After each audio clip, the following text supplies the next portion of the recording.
முதலமைச்சர் விஜய் அவர்கள் இப்ப நேத்து கரூர் போயிட்டு, கரூர் சம்பவத்துல உயிரிழந்த குடும்பங்கள சந்திச்சது மட்டும் இல்லாம, கரூர் மக்கள் முன்னாடி ஒரு ஸ்பீச் குடுத்திருக்காரு.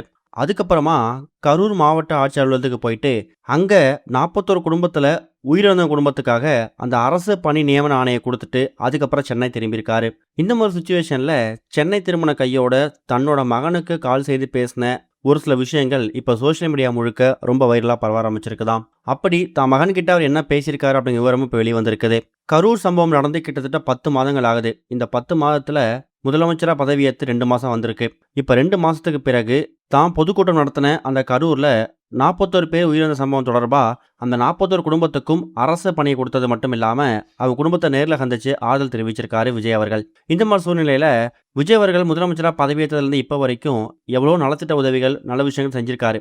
ஆனா இவரோட அரசியலை விமர்சிக்கக்கூடியவங்க சொல்லக்கூடிய முதல் விஷயம், இப்போ வரைக்கும் முதலமைச்சர் விஜய் கரூர் போகல, இவரால அந்த பிரச்சனை வரல அப்படின்னு சொன்னாலும் கூட இவர் நடத்தின அந்த பொதுக்கூட்டத்தில் தான் சம்பவம் நடந்திருக்குது, கண்டிப்பா நேர்ல போய் பார்த்துருக்குங்கிற மாதிரி பல விஷயங்களை விமர்சனம் முன் வச்சாங்க. தான் வீட்டில் தான் பேரண்ட்ஸ் கிட்ட அவர் எவ்வளோ விஷயம் சொல்லும்போது, நான் நிறைய விஷயங்கள் மக்களுக்கு நல்லது பண்ணுறேன், இருந்தாலும் அவ்வளோ பெரிய விஷயத்தில் இந்த ஒரு விஷயம் மட்டும் கருப்பு புள்ளியாக வந்திருக்கு, ஸோ கூடிய சீக்கிரம் அந்த மக்களை சந்திக்கணுங்கிற நோக்கம் தான் இருந்திருக்காரு.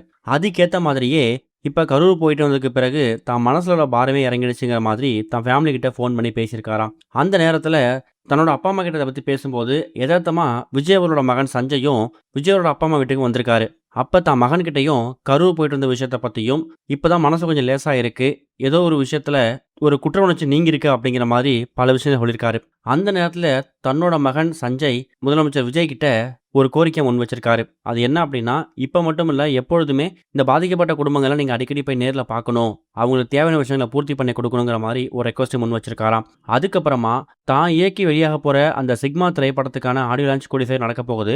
அந்த ஆடியோ லான்ச்சில் அப்பா நீங்கள் கலந்துக்கணுங்கிற ஒரு ரெக்வஸ்ட்டையும் முன் வச்சிருக்காராம். ஸோ கூடிய சீக்கிரம் சிக்மா திரைப்படத்துக்கான அந்த ஆடியோ லான்ச் நடக்க போகுதாம். தன்னோட மகனோட அழைப்பை ஏற்றுக்கிட்டு அந்த ரெக்வஸ்ட்டை ஏற்றுக்கிட்டு முதலமைச்சர் விஜய் அவர்கள் சிக்மா படத்துக்கான ஆடியோ லான்ச்சில் கலந்துப்பார் அப்படிங்கிற மாதிரி ஒரு எதிர்பார்ப்பு ஏற்பட்டிருக்குதாம். இந்த ஒரு ஃபோன் கால் தான் இப்போ சோஷியல் மீடியா முழுக்க ரொம்ப வைரலாக பரவ ஆரம்பிச்சிருக்கு. ஃபேமிலி விஷயமா இவங்க 2 பேருக்கு இடையில எக்கச்சக்கமான கருத்து வேறுபாடுகள், ஒரு மிஸ் அண்டர்ஸ்டாண்டிங் இருந்திருந்தாலும் இப்போ வரைக்கும் தான் அப்பா மேலே ஒரு மிகப்பெரிய மதிப்பு மரியாதை வச்சிருக்கக்கூடிய ஜேசன் சஞ்சய் தான் அப்பாவோட ஒரு ப்ரெசன்ஸ் அந்த ஆடியோ லான்ச்சில் இருக்கணும் அப்படிங்கிறதுல அவர் ரொம்ப உறுதியாக இருக்காரு. கரூர் சம்மந்தப்பட்ட விஷயமா தான் மகன்கிட்ட பேசின விஜய் அவர்கள் அதுக்கப்புறம் அந்த ஆடியோ லான்ச் வர்றதுக்கு ஓகேங்கிற மாதிரி தான் பதில் கொடுத்துருக்காராம். என்ன பண்ண போகிறார் அப்படிங்கிறத வெயிட் பண்ணி பார்க்கலாம்.